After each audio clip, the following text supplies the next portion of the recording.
Hello, my name is Madison Wright, and I am doing my oral presentation on The Bluest Eye by Toni Morrison. As many of you may know, there's a ton of positive things about The Bluest Eye, such as the style and the quality of the book. And many presentations and reviews are based off the good qualities. So I thought that I would dissect the book further and do the bad things about The Bluest Eye. Not Toni Morrison's bad qualities, but rather than the characters' bad qualities and the bad scenes within the book. So to begin, we'll start with the parents.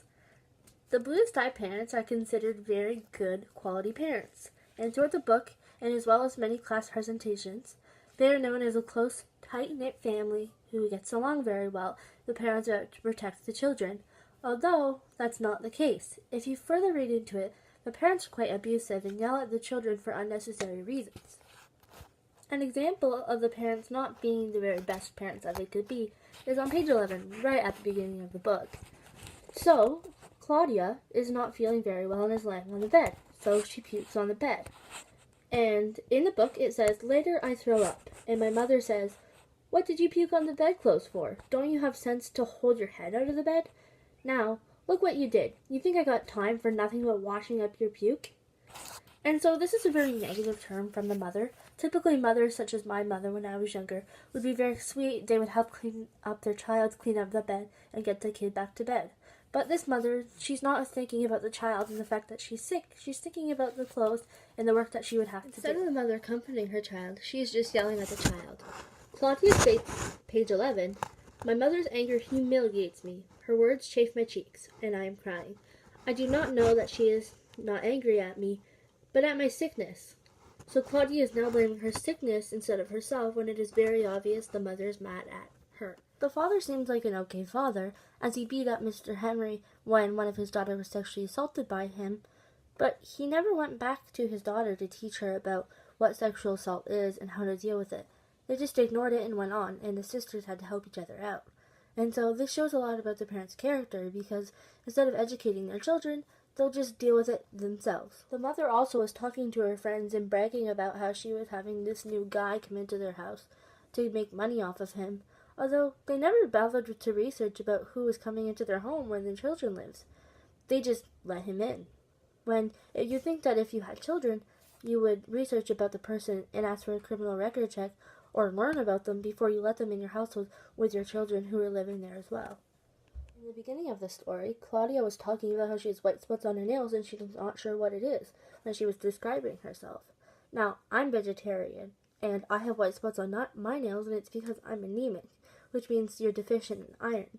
Therefore, she's quite possibly deficient in iron, which could be a sign that she's not being fed properly by her parents. This would show that her parents lack the ability to raise their children that they need. That would mean that they're not good parents, but they did get Mr. Henry to come in to add an extra income to help raise the family. In the book, Claudia also acts as if she lacks love from her parents, constantly wanting a hug or physical attention, but she never gets it.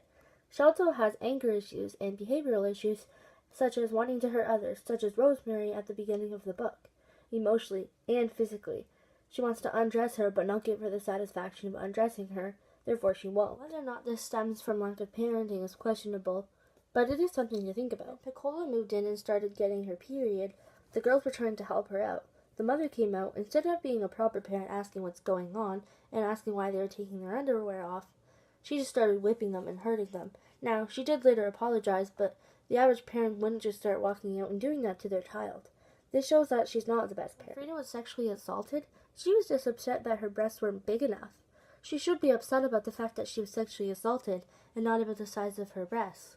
This shows that the parents may not have taught their child sex education, which is bad. And the parents constantly spank their children, such as when Piccola got her period or on page 105. From my own experience and from research about that time and era, those children should have been more educated than they were, and therefore I don't believe that the parents were good parents overall, but they did have some good intentions. They still took care of their children and provided a roof over their head.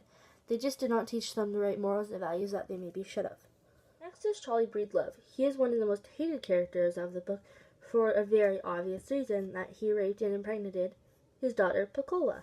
Now, a bit about Charlie. He is Piccola's father. He is also the father to another boy, and he is the husband to Pauline in the beginning. Now, Charlie loved Pauline, and he took great care of her. He used to work, although he suffered from alcoholism, and Pauline tried to be the best parent that she could be when she got pregnant. Now, he did suffer from alcoholism, but he showed that he could be a possibly good person when she got pregnant because he stopped drinking as much, he worked more, he came home more to try and take care of his children, and therefore he might have been a good person. That was until he raped his daughter.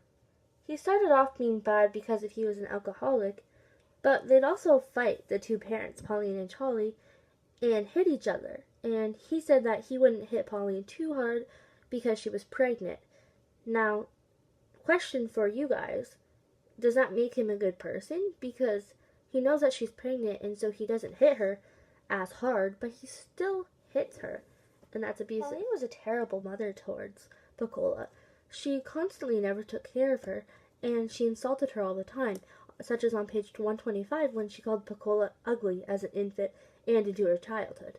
This would create self-esteem issues for Pecola now that we know about mental health these days, and it would cause depression and anxiety, and this could have led to why Pecola wanted blue eyes, because blue eyes were seen as beautiful in terms of dolls in society, and that's why she wanted to be like that.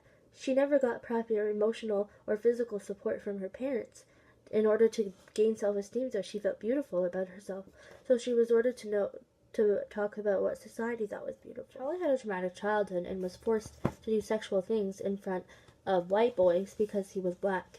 That does not excuse the fact that he raped his daughter.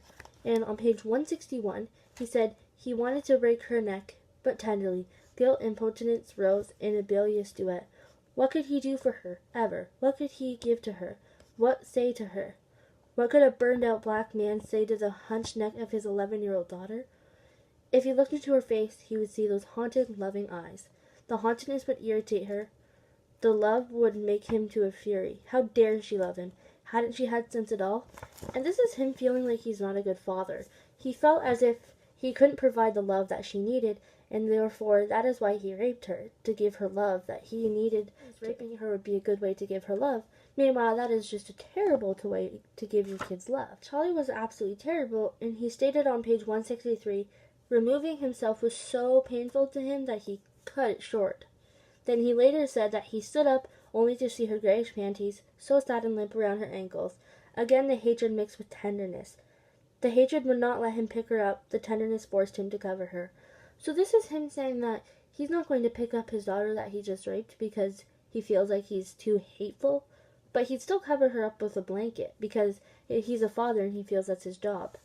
I understand that he thinks that that's what he feels as if it's his job, but he just raped his child. Charlie was the epitome of a horrible father.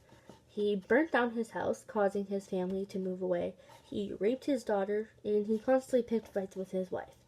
His wife, Pauline, was no better, but slightly better at the same time, which is kind of ironic and it clashes between the two thoughts, but it's true because she was abusive to her children, but she didn't rape her children. The person I'm going to talk about is Soaphead Church. He grew up normal and loved vintage things such as old coffee pots, 175. He always searched for others, and he was also known as symmetrical. He always had people coming to him because he was and being negative, and this caused him great depression. And one time he was at the church, and a 12-year-old, Pecola, was offering to help him, and one of the first things about her was him seeing her as pitifully attractive, 173. So I thought he was a nice man, although seeming slightly off. I thought he was a little bit weird, but overall trying to be a good person. But following that, he wrote to God saying how beautiful girls' little breasts are. He even described in depth how attractive they are and how he wanted to put his mouth on them. That's absolutely disgusting. Why would he say that little girls are the only thing he will ever miss? Is he mentally sane? I think the last trauma with his lover Velma has caused him to be depressed, and within that, he's accepting his behavior to enjoying children's bodies. On page 181, he states that he enjoys children's bodies and wants his mouth on them, and that he wants to lay in bed with them. He's a complete pedophile, yet children are coming to him and he's writing to God about it. He's apologizing to God, so he knows that it's wrong, yet he's still doing it. He also said that he would buy things for kids so he could watch them eat it playfully and have their legs open during that time, such as buying an ice cream from a little girl and her crisscrossing her legs and him being able to see her. He's disgusting, and it makes me question people in real life who I know or who I have heard of, because just because you're a follower of God, it doesn't mean that you're a blessing. Overall, The Blue Sky was a great book and it taught me many lessons, but there was a lot of terrible people for the children's role models. And I think this is the reason why Pecola ended up going kind of crazy, and Claudia and Frida ended up being very judgmental. The lack of adult parenting styles that there were was terrible on the children. Children rely on adults a lot for their cognitive development, and these children did not receive proper adulting and parenting, and therefore they are going to spend the rest of their lives messed up, and that's really sad. It is kind of weird for me to choose my presentation on doing the negative parts of the book and the bad parts of the book and the bad characters, but I feel like a lot of people are focusing on the good people in the book when we should really be focusing on the bad people of the book and how to deal with that, because it's not something that people talk about very until now, and even so, but now in 2019, it's still barely talked about when it should be, and that's why the Me Too movement is so important, because people can finally come up about it, such as Pecola, how now in 2019, she needed the Me Too movement. She needed something to be able to talk about what just happened to her and how she can express that, because she didn't have anybody to support her. And now in 2019, that's becoming so important, and I really think it's a stepping stone in the right direction. We still have ways to go, but I think we'll eventually get there. Listening to my presentation, it was kind of off, but I just think it's really important to discuss important matters such as this. Rape and lack of parenting and cognitive development, because it can really hurt a child. I hope in 2020 and for the years to come that the movements such as Me Too continue on, and so no little girl like Pecola has to ever suffer the way she did, and Frida does not have to suffer from being picked at by Mr. Henry, and so on. We're almost there, just not yet.